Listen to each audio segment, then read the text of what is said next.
ठंड में ससुराल वालों ने खाई गोभी बिरयानी। संगीता को हमेशा तरह तरह का खाना बनाना बहुत अच्छा लगता था। वो हमेशा अपने ससुराल वालों के लिए चटपटा खाना बना दिया करती और वो खाना खाकर घर वाले भी बहुत ज्यादा खुश हुआ करते थे। उसके ससुराल वालों को उसके हाथ की बिरयानी बहुत ज्यादा पसंद थी। ऐसे ही आज के दिन भी संगीता ने ठंड में अपने ससुराल वालों के लिए बिरयानी बनाई हुई थी। बिरयानी खाते ही उसकी ननद तारीफ करने लगती है। भाभी, आपने कितनी बढ़िया बिरयानी बनाई है। ये लेग पीस मुझे दीजिए ना, मेरा तो लेग पीस खाने का बहुत ज्यादा मन कर रहा है। आपके हाथों की बिरयानी तो 5 स्टार रेस्टोरेंट में मिलने वाली बिरयानी के आगे भी बहुत अच्छी है। अरे छोटी, मेरी बीवी को नजर मत लगा। मेरी बीवी जानता हूँ मैं कि बहुत अच्छा खाना बनाती है, तभी तो मैं खुद ही इसकी तारीफ करते हुए थकता नहीं हूँ। और इस हड्डी जमा देने वाली ठंड में संगीता के हाथों की बिरयानी की तो बात ही अलग है। अरे सुनो ना संगीता, जरा एक लेग पीस मुझे भी दे दो। ऋतिक जी, आपने पहले ही अपने हिस्से का लेग पीस खा लिया है। अब ये लेग पीस माँ जी का है और माँ जी को ही मिलेगा। माँ जी अगर अपनी मर्जी से आपको अपने हिस्से का लेग पीस देती है तो ठीक है। क्यों माँ जी, मैं ऋतिक जी को आपका लेग पीस दे दूं? अरे ऐसे कैसे, मेरी बहू हफ्ते में एक बार बिरयानी बनाती है और वो भी अगर मैं इसे दे दूंगी तो मैं क्या खा पाऊंगी। सब लोगों के लिए एक एक लेग पीस बनाया था ना। ऋतिक, ज्यादा लालच करना अच्छी बात नहीं होती। संगीता बहू कल परसों फिर से बिरयानी बना देगी। संगीता ऋतिक की थाली में थोड़ी बिरयानी और परोस देती है। ऐसे ही पूरा परिवार अच्छे से खाना खाता है। संगीता रोज इसी तरह से बिरयानी बनाया करती क्योंकि उसके ससुराल वालों को नॉनवेज बिरयानी खाना बहुत अच्छा लगा करता था। लेकिन एक दिन कुंती सिर पर हाथ रखकर ड्राइंग रूम में बैठी हुई थी। तभी उसके पास संगीता आती है और पूछती है, माँ जी क्या बात हो गई जो आप इतना उदास होकर बैठी हो? सब कुछ ठीक तो है ना? आपको मैंने इतना ज्यादा परेशान और हैरान कभी भी नहीं देखा है। सब कुछ ठीक तो है ना? अरे संगीता, तुझे क्या बताऊं, मेरी ननद इस घर में कुछ दिनों के लिए रहने के लिए आ रही है। बस यही चिंता मुझे खाए जा रही है कि अब हम क्या करेंगे। माँ जी, आपकी ननद तो मेरी बुआ सास हुई, पर अगर वो कुछ दिनों के लिए यहाँ रहने आ रही है तो इससे ज्यादा खुशी की बात तो कोई हो ही नहीं सकती। फिर आप ऐसा क्यों बोल रही हैं? क्योंकि वो तेरी, मेरी या कीर्ति की तरह नहीं है। वो अपने उसूलों की बहुत ज्यादा पक्की है और उसको नॉनवेज का नाम सुनकर भी चिढ़ होने लगती है। अब हम नॉनवेज कैसे खा पाएंगे? और तू तो जानती है कि तेरे हाथों की बिरयानी खाए बिना तो हमारा गुजारा ही नहीं होता। माँ जी, इसमें हम क्या ही कर सकते हैं। कोई बात नहीं, कुछ दिनों के लिए एडजस्ट करके देख लेते हैं। शायद धीरे धीरे हमें ही बिरयानी ना खाने की आदत पड़ जाए और उनके आगे हम बिरयानी नहीं खा सकते। अगर उन्हें ये चीज अच्छी नहीं लगती है तो हम उनका दिल दुखाने वाला कोई भी काम नहीं करेंगे। तूने बिल्कुल ठीक कहा संगीता बहू, मुझे भी समझना चाहिए। अगर मैं बड़ी होकर इस तरह की हरकत करूंगी तो बच्चे कैसे कंट्रोल कर पाएंगे। तू एक काम कर, आज फिर से हम लोगों के लिए बिरयानी बना दे और कल से तो हमारी बिरयानी बंद हो ही जाएगी। अब संगीता तुरंत ही रसोई में जाती है और सब लोगों के लिए फिर से बिरयानी बना देती है। कुंती ने सब लोगों को बोल दिया था कि ललिता के आगे यही दिखाया जाए कि सब लोग वेजिटेरियन हैं, क्योंकि कुंती के पति के देहांत के बाद कुंती ने अपने घर में खुद नॉनवेज खाना और सब बच्चों को नॉनवेज खिलाना शुरू कर दिया था, जबकि कुंती का स्वर्गीय पति और उसकी ननद वेजिटेरियन थी। अब अगले दिन ललिता कुंती के घर में आती है और घर में आते ही कहती है, अरे भाभी, मैं तो बहुत थक गई ट्रेन का सफर करके। मेरी तो कमर ही टूट रही है। सबसे पहले जाकर स्नान कर लेती हूँ और उसके बाद संगीता बहू से अपने लिए कुछ बढ़िया सा खाना बनवाऊंगी। वैसे भी मैं ऋतिक की शादी में नहीं आ पाई थी, तो संगीता बहू के हाथों का खाना खाकर उसकी पहली रसोई की रस्म भी तो देनी है। संगीता आते ही ललिता के पैर छूती है और उसके बाद कहती है, बुआ जी आप मेरे साथ चलिए, मैं आपको आपका कमरा दिखा देती हूँ और गीजर ऑन कर देती हूँ ताकि आप नहा लें। गीजर ऑन करने की क्या जरूरत है? पहले के जमाने में ये मशीनें थोड़ी होती थी। लोग ठंडे पानी से नहाते थे और मेरी इस चमकती हुई त्वचा का राज ही यही है कि मैं ठंडे पानी से नहाती हूँ। गर्म करने की कोई जरूरत नहीं है, मैं ऐसे ही नहा लूंगी। तू बस हम सबके लिए दाल चावल बना ले। संगीता ललिता को उसका कमरा दिखा देती है। उसके बाद सब लोगों के लिए दाल चावल बनाकर तैयार कर देती है। सभी लोग साथ में दाल चावल खा लेते हैं, लेकिन ऋतिक दाल चावल खाते हुए अपने मन में सोच रहा था, काश इस दाल की जगह चिकन होता और इस चावल की जगह बिरयानी होती तो कितना मजा आ जाता। अब ललिता बुआ न जाने कितने दिन तक यहाँ रहेंगी और हम बिरयानी भी नहीं खा पाएंगे। वही कीर्ति भी अपने मन में कहती है, ना जाने बुआ जी कब जाएंगे और हम सबको बिरयानी खाने को मिलेगी। हम लोग का तो बिरयानी खाने का बहुत ज्यादा मन करता है। लेकिन भाभी को माँ ने साफ बोला है कि बिरयानी नहीं बनानी और बुआ के आगे भी यही दिखाना है कि हम सब वेजिटेरियन हैं।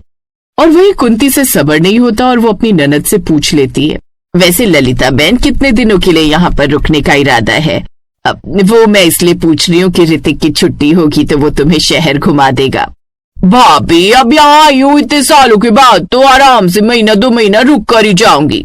आप बिल्कुल भी चिंता मत कीजिए, मैं खुद बता दूंगी मुझे घूमने के लिए कब जाना है। ऐसे ही अभी हफ्ता ही बीता था और पूरा परिवार बहुत ज्यादा उदास था क्योंकि उन्हें बिरयानी खाने को नहीं मिली थी। वही संगीता रसोई में जाकर खुद से कहती है, मेरे परिवार वाले कितने ज्यादा दुखी हैं, ये मुझे साफ नजर आ रहा है, लेकिन मैं चाहकर भी उनके लिए कुछ नहीं कर पा रही हूँ। क्या करूं ऐसा जिससे मेरे परिवार वाले खुश हो जाएं और उनकी बिरयानी खाने की इच्छा भी पूरी हो जाए और ललिता बुआ का दिल भी न टूटे। संगीता ये सब सोच रही होती है कि तभी उसकी नजर अपने फोन पर जाती है और वो खुद से कहती है, फोन में देखती हूँ बिरयानी तो कई तरह की चीजों की बनती है, क्यों ना मैं कोई वेजिटेरियन बिरयानी बना दूं जिससे मेरे परिवार वालों की थोड़ी इच्छा तो पूरी होगी। वैसे भी ठंड में बिरयानी खाने से दिल खुश हो जाता है, ठंड में इंसान कसरत भी कम करता है और रोटी पेट को हैवी पड़ती है। अब संगीता फोन में तरह तरह की बिरयानी की रेसिपी देखने लगती है। घर में ज्यादा सब्जियां नहीं थी क्योंकि आज सब्जी वाला आया नहीं था, बस घर में गोभी पड़ी हुई थी। और ये सब देखकर संगीता ने खुद से कहा, एक काम करती हूँ, सब लोगों के लिए गोभी की बिरयानी बना देती हूँ, इसे खाकर घर वाले खुश हो जाएंगे और गोभी को कसकर उसके पकौड़े बनाकर बिरयानी में डाल दूंगी ताकि वो बिल्कुल चिकन की तरह लगेंगे। कम से कम अपने घर वालों के चेहरे पर वो खुशी देख पाऊंगी जो ललिता बुआ के आने से गायब हो गई है। अब संगीता गोभी को कसकर उसके पकौड़े बना देती है और उसके बाद बिरयानी बनाकर तैयार कर देती है।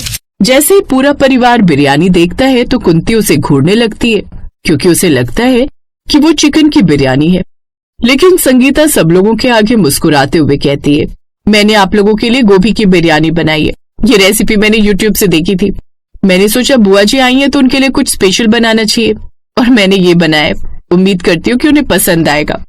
संगीता बहू, अगर तूने बनाई है तो जरूर अच्छी होगी। चलो चलो सब लोग खाना खाओ और संगीता बहू को बताओ कि बिरयानी कैसी बनी है। पूरा परिवार बिरयानी खाते हुए डर रहा था क्योंकि उन्हें चिकन बिरयानी खाने की आदत थी। यहाँ गोभी बिरयानी उनके सामने रखी हुई थी, लेकिन जैसे ही परिवार वालों ने गोभी बिरयानी खाई तो वो बहुत खुश हो गए और कुंती ने कहा, अरे बहू, तूने तो ये गोभी बिरयानी बहुत अच्छी बनाई है और ठंड में तो ये गोभी गुलाबी बिरयानी और भी ज्यादा लाजवाब लग रही है। तू एक काम कर, हफ्ते में 1-2 दिन अब यही बना दिया कर। वैसे भी जब तक ललिता यहाँ है हम चिकन बिरयानी नहीं खा सकते, तो हम यही खा लेंगे।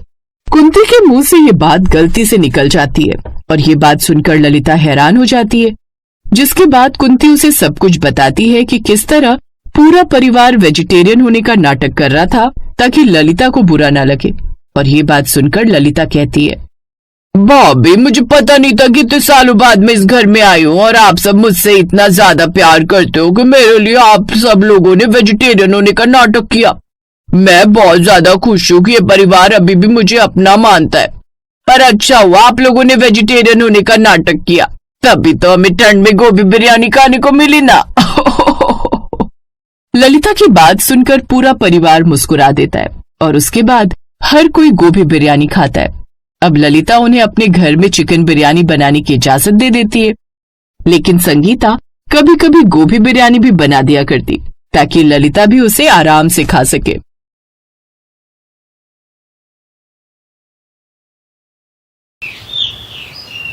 रिया की शादी मोहित से हुई थी।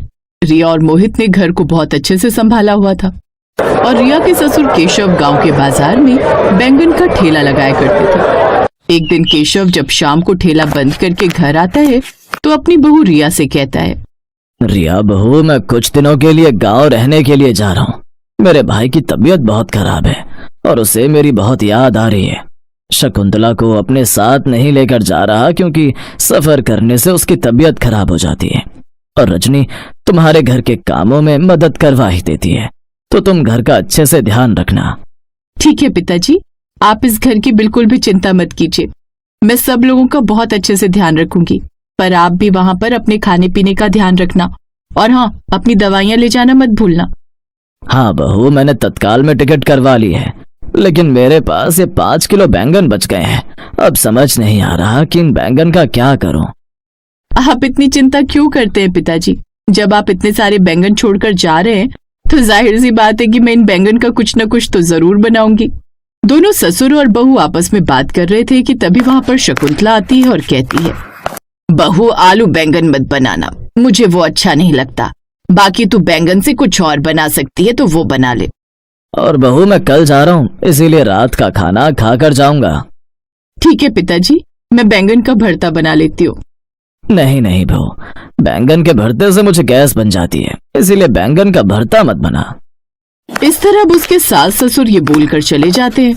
तो वहीं रिया को समझ में नहीं आता कि वो क्या बनाए, क्योंकि वो आलू बैंगन की सब्जी उसकी सास को नहीं खानी थी और बैंगन के भरते से ससुर को गैस बन जाती। अब रिया बैंगन की तरफ देखकर खुद से कहती है, अब मैं इन बैंगनों का क्या बनाऊं, समझ नहीं आ रहा। हाँ, यूट्यूब से देख लेती हूँ, क्या पता वहां कुछ नया मिल जाए। अब रिया यूट्यूब चेक करती है तो उसे बैंगन बिरयानी नजर आती है, जिसे देखकर उसने कहा, हाँ ये बढ़िया है, सब लोगों के लिए बैंगन की बिरयानी बना देती हूँ। वो थोड़ी चटपटी और स्पाइसी भी होगी और रात के समय में खाने में हल्की भी होगी। अब रिया तुरंत ही यूट्यूब ओपन करके बैंगन की बिरयानी बना देती है और सभी लोगों के लिए खाने को लगा देती है। पूरा परिवार साथ में बैठकर बैंगन बिरयानी खा रहा था। तभी रिया की ननद रजनी ने कहा, वाह भाभी, ये बिरयानी तो बहुत टेस्टी लग रही है, इसे खाकर तो मजा आ गया। इसमें बैंगन है, पता ही नहीं चल रहा। बहू तू तो अब रोज मेरे लिए ये बिरयानी बना दिया कर, इससे पेट भी भरा रहेगा और स्वाद भी पूरा होगा, क्योंकि नॉर्मल चावल और बिरयानी खाकर वो स्वाद नहीं आता जो बैंगन की बिरयानी में है। इस तरह सब लोगों के मुंह से अपनी तारीफें सुनने के बाद रिया बहुत खुश हो जाती है। जहां सभी रिया की तारीफ कर रहे थे तभी बीच में उसका ससुर केशव कहता है, बहू मेरी कल सुबह की 9 बजे की ट्रेन है, इसीलिए मैं खाना पैक करके ले जाऊंगा। अगर तुम मेरे लिए ये बैंगन की बिरयानी बना देती तो। पिताजी वैसे तो बिरयानी खत्म हो चुकी है, पर कोई बात नहीं, आप चिंता मत कीजिए, मैं आपके लिए सुबह सुबह बैंगन की बिरयानी बना दूंगी। और अगर सभी को कल बिरयानी खानी है तो मैं सभी के लिए बैंगन की बिरयानी बना दूंगी, वरना सिर्फ आपके लिए बना दूंगी। अरे बहू मुझे तो कोई ऐतराज नहीं, वैसे भी रोटियां पचाने में अब बूढ़े शरीर को दिक्कत होती है, इसलिए मैं तो सोच रही हूँ कि बैंगन की बिरयानी ही खा लिया करूं, इससे पाचन भी अच्छे से हो जाएगा और स्वाद भी बना रहेगा। और भाभी मैं आपके साथ रसोई में खड़ी हो जाऊंगी, आप मुझे सिखा देना कि बिरयानी बनाते कैसे हैं, ताकि कभी आप बिजी हो तो मैं भी बिरयानी बना सकूं। रजनी की इस बात को सुनकर रिया ने अपने मन में कहा, ननद जी आपको मैं बिरयानी बनाना सिखा तो दूं, लेकिन अगर आपने बिरयानी बनानी सीख ली तो कल को मेरे लिए दिक्कत हो जाएगी, क्योंकि सब लोग आपको ही अपने सर पर चढ़ा कर रखेंगे। वैसे भी ये रेसिपी मैंने सर्च की है, इसलिए रेसिपी मैं किसी को नहीं दूंगी। क्या ननद जी, आपको परेशान होने की जरूरत नहीं है, मैं हूं ना, मैं सब संभाल लूंगी। वैसे भी बिरयानी तो बनानी है, इसलिए ज्यादा काम नहीं, मैं खुद ही सब संभाल लूंगी। आप बस अपनी पढ़ाई और बाकी चीजों पर ध्यान दो। I love you so much भाभी, आप सच में बहुत अच्छी हो, आप मेरा कितना ख्याल रखती हो, मेरे बारे में कितना सोचती हो। भगवान आप जैसी भाभी सभी को दे। रजनी की बात सुनकर रिया सिर्फ मुस्कुराती है, क्योंकि जानबूझकर रिया अपनी ननद को बैंगन की बिरयानी बनाने की रेसिपी नहीं देती। उसे ऐसा लग रहा था कि अगर उसने वो रेसिपी अपनी ननद को बता दी तो उसका प्यार और तारीफ सब कुछ उसकी ननद छीन कर ले जाएगी। खैर, अब अगले दिन रिया सुबह जल्दी सोकर उठती है और अपने ससुर के लिए बिरयानी बनाकर उसे पैक करके अपने ससुर को दे देती है। कुछ देर बाद उसका ससुर भी वहां से चला जाता है। देखते ही देखते सुबह से रात हो जाती है। अब रात के समय रिया आलू गोभी काट रही थी, तभी शकुंतला रसोई में आती है और अपनी बहू से कहती है, बहू क्या बना रही हो आज? माँ जी आज रात को आलू गोभी की सब्जी बना रही हूँ, सोच रही हूँ कि आलू गोभी की सब्जी के साथ थोड़ी सी रोटी और चावल बना। बहू चावल उबालने की जगह मेरे लिए थोड़ी सी बैंगन की बिरयानी बना दे, वैसे भी बैंगन जल्दी खराब हो जाते हैं। अब तुझे तो पता ही है कि तेरे ससुर जी बैंगन छोड़कर गए हैं, इसीलिए मैं तो कहती हूँ बैंगन खराब हो उससे पहले बैंगन बनाकर खत्म कर दे। हाँ माँ जी, क्यों नहीं। इस तरह रिया अपनी सास की बात सुनकर बैंगन की बिरयानी बनाने के साथ साथ आलू गोभी की सब्जी भी बनाकर रखती है। समय गुजरता है और गुजरते समय के साथ रिया के ससुराल वाले आए दिन बैंगन की बिरयानी खाया करते, लेकिन बैंगन की बिरयानी रोज रोज खाकर अब रिया काफी परेशान हो चुकी थी, जिसे देख रिया खुद से कहती है, अरे हद होती है भला, इतनी बैंगन की बिरयानी कोई कैसे खा सकता है। मैंने तो गलती कर दी अपने ससुराल वालों को बैंगन की बिरयानी खिलाकर, क्योंकि मेरा ससुराल अब कोई मामूली ससुराल नहीं बल्कि बैंगन की बिरयानी खाने वाला ससुराल बन चुका है। अरे मैं परेशान हो चुकी हूँ बैंगन की बिरयानी बना बना कर और इन्हें खिला खिला कर। एक काम करती हूँ, इन लोगों से एक बार बात करके देखती हूँ। अब बैंगन की बिरयानी खाने का मन नहीं करता और ना ही बनाने का। मैं तो कहती हूँ आज हमें कुछ नई चीज ट्राई करनी चाहिए। नहीं बहू, हमें तो बैंगन की बिरयानी ही पसंद है, हम तो बैंगन की बिरयानी ही खाएंगे। शकुंतला रिया की एक बात नहीं सुनती और बेचारी रिया इस तरह बैंगन की बिरयानी बनाकर अपने ससुराल वालों को खिलाया करती। ऐसे ही एक दिन रिया अपने पति से बिरयानी ना खाने की बात करती है, जिस पर मोहित कहता है, अरे रिया, तुम्हें भी तो बैंगन बिरयानी में कम समय लगता है, तो तुम्हें बैंगन बिरयानी बनाने में दिक्कत क्या है? हम लोगों को बैंगन की बिरयानी खाना अच्छा लगता है, इसीलिए हम तुमसे रोज बैंगन की बिरयानी बनवाते हैं। जहां मोहित ये सब बोल ही रहा होता है कि इतने में वहां रजनी और शकुंतला भी आ जाती हैं और उन दोनों की बातें सुन वो दोनों कहती हैं, हाँ भाभी, और मैंने तो आपको कहा ही था कि मुझे बैंगन की बिरयानी बनाना सिखा दो, लेकिन आपने मुझे सिखाया नहीं। वैसे सच कहूँ तो बैंगन की बिरयानी बनाने में प्रॉब्लम नहीं होनी चाहिए, क्योंकि बहुत ही आसान लगती है। और बहू, मेरी उम्र 55 साल की हो चुकी है, जिस कारण ना तो मुझसे रोटियां तोड़ी जाती हैं और ना ही बचाई जाती हैं। अरे इस बुढ़ापे में बैंगन की बिरयानी खाकर थोड़ा सा जो स्वाद मिल रहा है उसमें भी तू नखरे कर रही है। रिया उन सब की बातें सुनकर अब परेशान हो चुकी थी, क्योंकि ना तो वो बिरयानी खाना चाहती थी और ना ही बनाना चाहती थी, लेकिन उसके परिवार वाले सिर्फ बैंगन की बिरयानी ही मांगते। अब क्या था, और बैंगन की बिरयानी बनाने के दौरान वो खाने में कुछ ज्यादा ही मिर्च डाल देती है।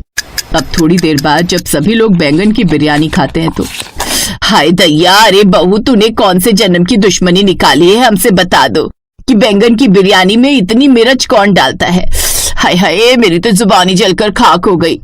कहा माँ, अरे तीखी तीखी चीजें तो अच्छी लगती हैं, वैसे भी भाभी ने हल्की सी तो मिर्च डाली है। भाभी, अब आप बैंगन की बिरयानी इसी तरह चटपटी बनाया करो। रजनी, तेरा दिमाग तो खराब नहीं हो गया ना? अगर रोज रोज इस तरह तीखा खाएगी तो पता भी है कितनी दिक्कत हो जाएगी। अब मैं तो बैंगन की बिरयानी खाने से रहा। देखो रिया, तुम मेरे लिए और कुछ बना दिया करना, लेकिन ये बैंगन की बिरयानी मत बनाया करो।